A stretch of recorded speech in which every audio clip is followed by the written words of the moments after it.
क्या कभी आपने सोचा है कि जो ये माँ बाप बैठे हैं इनके 10 करोड़ के बच्चे उधर के जंगल भाग जाएंगे, उधर नेपाल की तराई में ये जाएंगे इन कॉलेजों में। ये जो स्कूल बनारस में और इलाहाबाद और तमाम ये लखनऊ और ये गोरखपुर और आगरा यूनिवर्सिटी में ये किन्हीं के बच्चे पढ़ने जाएंगे। वो 20 करोड़ बच्चे किसके होंगे? जब 10 करोड़ ये होंगे तो 20 करोड़ बच्चे बाबा जी के। ये आपको हिसाब बता रहा हूं, हिसाब, ताकि आप ये सब समझे रहें। ये न कहे कि बाबा जी ने कोई आंकड़ा हिसाब नहीं बताया।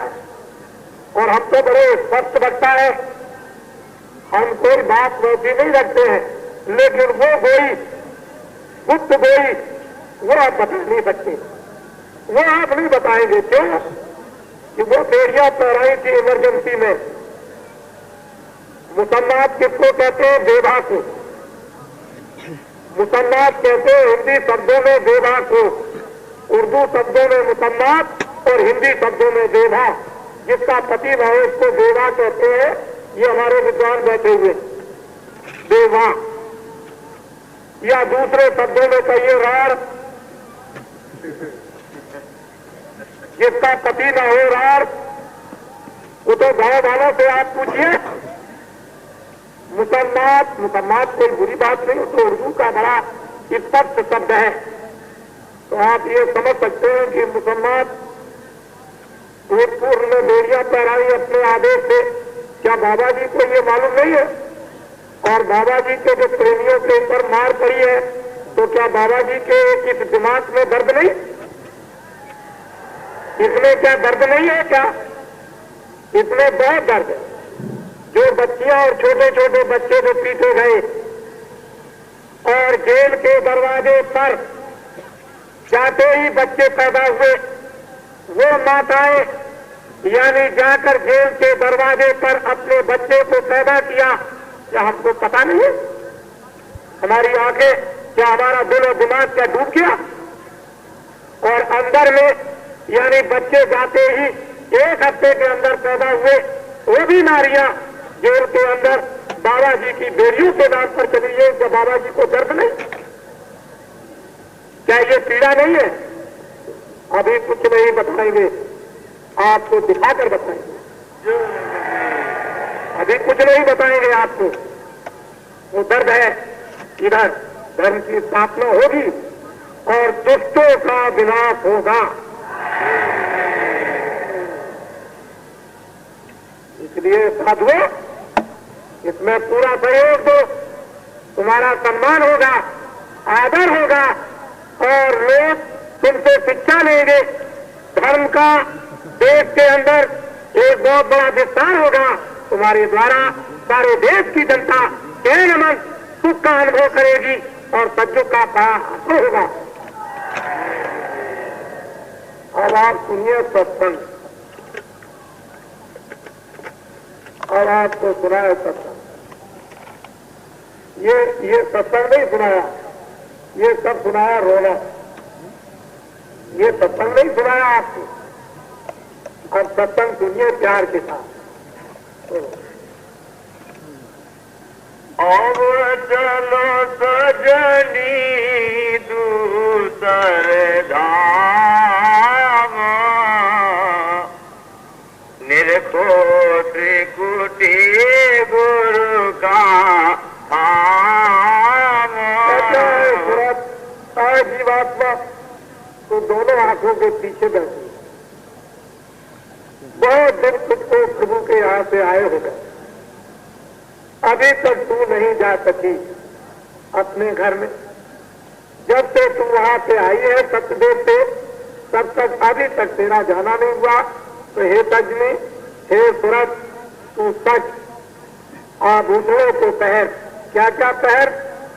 काम, क्रोध, लोभ, मोह, अहंकार को उतार दे और शील, क्षमा, संतोष, विनय, विवेक, इस आभूषण को पहर और चल दूसर धाम।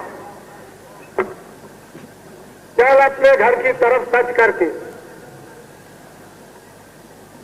बड़े बड़े खेल और तमाशे आनंद के हो रहे, भगवान की आरतियां 24 घंटे हो रही, न सुबह होती है न शाम होती है, 24 घंटे उसका रोशन में खाना, उसका धाम प्रकाश से पूर्ण, और वहां आरतियां होती रहती हैं विविध भांत की। कितने देवी और देवता 24 घंटे क्षण क्षण पर अजीब और गरीब दृश्य के साथ उसकी आरती करते रहते हैं, और घंटे और घड़ियाल और झांझ और मजीरे कुदरती बजते रहते हैं, जिसकी झनकार यानी 3 लोगों में 24 घंटे होती रहती है। ऐसा दृश्य और जलवा है सजनी तेरे मनुष्य रूपी द्वार पर हो रहा है। तू अपनी आंख को उठाकर ऊपर की तरफ देख और शीर्ष समा संतोष विरह देख। इन सखियों को साथ लेकर के जरा दूसरे धाम की तरफ, यानी जहाँ ब्रह्म का स्थान, ओम का स्थान, जहाँ ओम ब्रह्म विराजमान है, जिसको वाल्मीकि ने प्राप्त किया था, उस तरफ को जरा तू चल। तो जरा देख तो अपनी आंखों से। ओंकार धुन जहाँ विश्राम, गरजे बादल और घनश्याम। कहते हैं कि बड़ी बड़ी मिठास की गर्दन बड़ी सुहावनी गड़गड़ गड़गड़ हो रही है। तब गोस्वामी जी महाराज ने कहा है, घन घमंड नभ गर्जत घोरा, प्रियाहीन दरपत मन मोरा, दामिन समक रही घन माही, खल की प्रीत यथा फिर नाही। ऐसी गर्जन और चमक हो रही है, दिल को पकड़ती, लपकती है, और फिर मधुर मधुर गर्जई घन घोरा। और ऐसे ऐसे रसीले गर्जनों की जो धुनी उधर से आ रही है, और वो ऐसे ऐसे अनूप मृदंग की धुनिया बड़ी रसीली मिठास से रस भरी अमृत से जो टपकती है, वो ऐसा दृश्य आनंद मंगल का हो रहा। हे सजनी, हे पुरख, हे जीवात्मा, हे रूह, तू जरा उस तरफ तू चल और अपनी आंख से तू देख और उसका दीदार दर्शन कर। ये आनंद तेरे लिए उस परमात्मा ने, उस खुदा ने पहले से ही बना करके सब कुछ रख छोड़ा है। लेकिन जब से तू आई और इस संसार में मृतलोक में आकर के जब बाहर देखने लगी, तो इस माया भी इन पर्दों को देख करके उधर से तू अपने ध्यान को हटा दिया और इधर ध्यान लग गया, उधर से आवरण पर्दा पड़ गया और इधर तू देखने लगी। इधर भी अंधी हो गई, उधर भी अंधी हो गई, दोनों तरफ तेरी आंखें बंद हो गई। इधर का भी पर्दा नहीं समझता, उधर तो कुछ दिखाई देता ही नहीं है। तो ऐसा कर, क्या क्या हो रहा। सूरज मंडल लाल मुकाम, गुरु ने बताया गुरु का नाम। कहते हैं वो सूरज मंडल, वो ब्रह्म का स्थान, जहाँ से वेदों की उत्पत्ति हुई, उच्चारण हुआ।